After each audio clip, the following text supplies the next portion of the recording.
వామని దండం పెడితే కిషన్ రెడ్డి సారు ఓ పొట్ట వగులుతట్టు నీ దండం పెడితే కడుపు నవ్వి పాడవుతుండులా ఈ మనిషి చదవకుండా పక్క పక్క పక్క పక్క ఒకటే నవ్వు. మరి ఎందుకు వస్తుందో ఈ నవ్వు ఆ సారు కానీ ఈ ముచ్చట మాత్రం మీరు చూడవలసిందేనులా. ఇగో ఒక్కసారి ఆనాడు కేసీరావయ్య ఏమన్నాడో ఇందాము.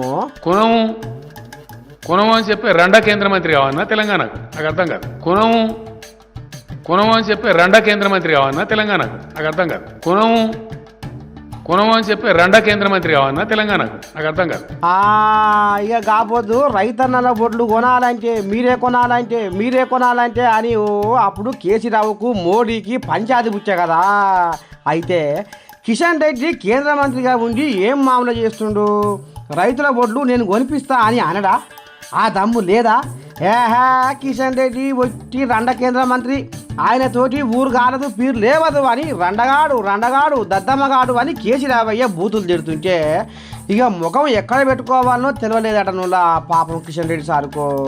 ఇక ఈ ముచ్చట ఇట్లా ఉంటే ఇక ఇప్పుడు నిన్నయాల ఆంధ్రప్రదేశ్ తెలంగాణకు నీళ్ళ పంచాయతీలు జోరుగా మోదమవుతున్నాయిలా.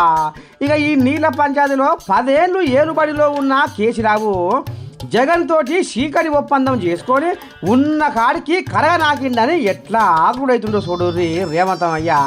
ఇక్కడ ఎన్నికల రోజు పోలింగ్ రోజు పొద్దున్నే నాగార్జున సాగర్ భూభాగం మొత్తం తెలంగాణలో ఉంది. నాగార్జున సాగర్ ప్రాజెక్టు కంప్లీట్గా తెలంగాణ స్వాధీనంలో ఉంది. కనీసము శ్రీశైలం అన్న సగం వాళ్ళ చేతిలో ఉంది, సగం మన చేతిలో ఉంది. జగన్మోహన్ రెడ్డి పోలీసులు తుపాకులు వేసుకొని నాగార్జున సాగర్ డ్యామ్ మీదకి వచ్చి ప్రాజెక్టును హ్యాండ్ ఓవర్ చేసుకోరు. ఈ సన్నాసి రండా జగన్మోహన్ రెడ్డి తెలంగాణలోకి వచ్చి నాగార్జున సాగర్ ప్రాజెక్టును ఆక్రమించుకుంటే నోట్లకెళ్ళి మాట వెళ్ళలే. రండ పనులు చేసింది లొంగిపోయింది నువ్వు చంద్రశేఖరరావు. నువ్వు రండగాడి కాబట్టి జగన్మోహన్ రెడ్డి వచ్చి నాగార్జున సాగర్ మీద తుపాకులు పెట్టి ప్రాజెక్టును హ్యాండ్ ఓవర్ చేసుకున్నావు. అదే కాంగ్రెస్ అధికారంలో ఉన్నప్పుడు వచ్చి చూడమను, ఇవాళ రమ్మను వచ్చి నాగార్జున సాగర్ మీదకి రమ్మను జగన్మోహన్ రెడ్డిని. నువ్వు రండగాడివి జగన్మోహన్ రెడ్డికి ప్రాజెక్టును తాకట్టు పెట్టి తుపాకులు తీసుకొని వచ్చి నాగార్జున సాగర్ డ్యామ్ను ఆక్రమించుకుంటే పల్లెత్తు మాట మాట్లాడలేదు. నువ్వు పోయి కేంద్ర ప్రభుత్వానికి ప్రాజెక్టులను హ్యాండ్ ఓవర్ చేయడానికి నిధులను కేటాయించినోడు నువ్వు వచ్చి మమ్మల్ని బదనాం చేస్తావా? మా మీద మాట్లాడతావా? వాస్తవాలు ఇట్లుంటే అబద్ధాలతోని అధికారం కోల్పోయిన నిరాశ నిస్పృహలతోటి ఈరోజు మమ్మల్ని బదనాం చేసే కార్యక్రమం పెట్టింది.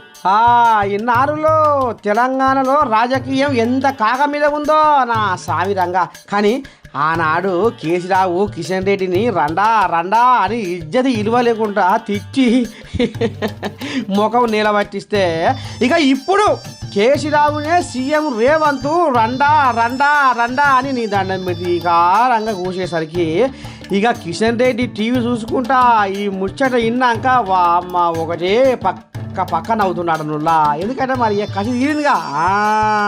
ఈ పార్లమెంటు ఎలక్షన్ల ముందర పంతాల రాజకీయం మస్తు పసందు ఉంటాడు పోరి. ఇక చూడాలి మరి రేపటి సంది ఈ రండ రాజకీయం ఎవరిదైతుందో ఏం కొత్త అని అనుకుంటా ఉన్నారు జనాలు.